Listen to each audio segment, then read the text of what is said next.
இனிய காலை வணக்கம் நண்பர்களே. அனைவரும் நலமா?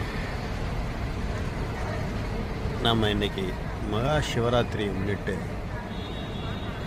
இமயமலையில் இருக்கும் மகா அவதார் பாபாஜி குகைக்கு தரிசனம் செய்வதற்காக கிளம்பிட்டோம்.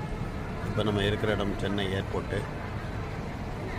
இங்கேருந்து டெல்லி போய் டெல்லியிலேருந்து கார் மூலயமா பாபா கேவ் போகிறோம்.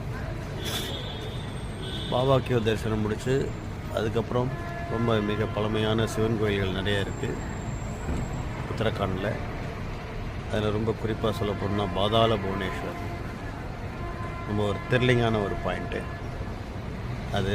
அப்புறம் ஜாகேஸ்வர்னு சொல்லக்கூடிய மகா மிருத்யுஞ்சேஸ்வரர், மரகதலிங்கம், தந்தேஸ்வர், பாகேஸ்வர், நிறைய சிவன் கோயிலை தரிசனம் செய்வதற்காக நம்ம இப்போ வந்திருக்கோம்.